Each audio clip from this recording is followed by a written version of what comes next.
tell us about what's going on with our friend Chris Barber's iconic big red truck. Yes, well, we are actually sitting in court today. We're just on lunch recess right now. We'll be resuming at 3 p.m. Eastern Standard Time. And the purpose of today's hearing was for the judge to rule on the summary dismissal application that Chris and his family's business called Springbank Farms put forth against the Crown prosecutor's forfeiture application. So what happened this morning? As always, it's always interesting. Our court cases, our hearings are always interesting, never a dull moment. We had a bit of a late start again this morning. She did dismiss the summary dismissal application. So she will be ruling on the forfeiture application this afternoon. But what I noticed this morning was she seemed to take great pains to try to paint Chris Barber and his family by way of their support of him and his actions throughout the protest in a really bad light. And she's very much trying to tie Big Red to what they call offense-related property. So it was interesting, and it's going to be an interesting afternoon. I thought they were just ruling on the summary dismissal today, and then I found out after that she will be ruling on the forfeiture. So obviously, it's a big day for Chris and his family. It's absolutely insane because this is the means by which Chris supports his family, contributes to his community, contributes to the economy. Uh, you see drug dealers who Mhm. don't have their vehicles seized and crushed at the hands of the state. The problem is this is an iconic symbol of resistance to government tyranny. Yes. And that government tyranny inflicted on Canadians was ruled illegal.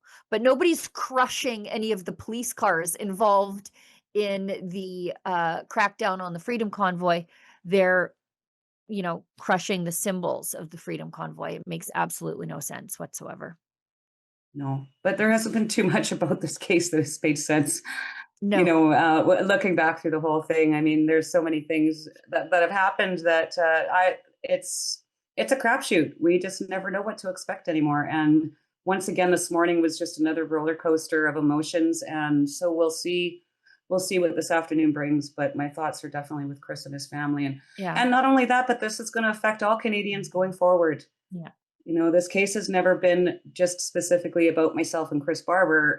The outcome of all of this is going to affect every Canadian who wants to protest their government Right. moving forward. Right. You Everything that's happened to you and going after the truck, that's exactly what this is. This is on one level showing us just how effective the movement was, and to an extent still is, that it's still a threat that they're going after it this hard. But you're right, it's to teach a lesson. You better not cross the Canadian government in the future. Um, yeah, it's Yeah. just I mean, it's evil. the same as the ostriches, right? Mhm. Mhm. The Yeah. ostriches crossed the government, and so they had to die. Now, we can't kill Chris, but we can do our best to crush his will and make sure that his family is as close to ruined as the government can uh, inflict on somebody. And I just want to show you how we reward the people who participated in the illegal crackdown on peaceful civil disobedience. Today, Mark Carney made, and this is, it's not on the list of things to talk about, but I was sort of out of the corner of my eye watching it this morning. Mark Carney made a whole host of bureaucratic appointments this morning. Hmm. One of them was Justice Marie Hogue of the public or of the Foreign Interference Commission, the lady who wouldn't tell us who the parliamentarians were before we went to the Right. next election. She is a deputy minister over at Justice now, in case you're wondering Of how course. the straightening out of the foreign interference is going to go in this country. Not at all. But Oh, Nick Leswick, he was the executive director of policy at the Bank of Canada. He becomes the deputy minister of finance. Now, I remember that name. So we got to look in. He's included in the emails and evidence before the Public Order Emergency Commission. He was reporting dutifully on the number of frozen convoy accounts. So these people are being rewarded with promotions in the public service, while people like Chris and Tamara are punished, have their businesses destroyed, and are stuck under house arrest. And what he did was illegal, not what you right. did.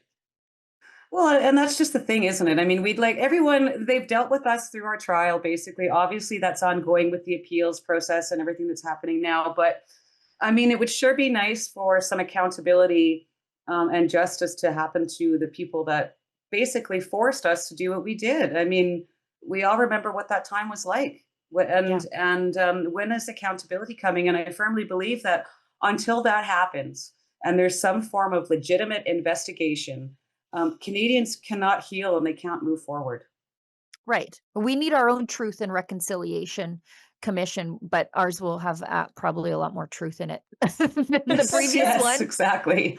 But it won't happen as long as the Liberals are in charge. Like, what are they going to do? Investigate themselves and find that they did no Mhm. wrongdoing? We saw that during the Public Order Emergency Commission. They investigated themselves, saw no wrongdoing until a real court took a look at it and said, actually, you did. Right. Yes, Anyway. they're failing upward. That's their Liberal Party and their friends fail upwards. It's astonishing, honestly.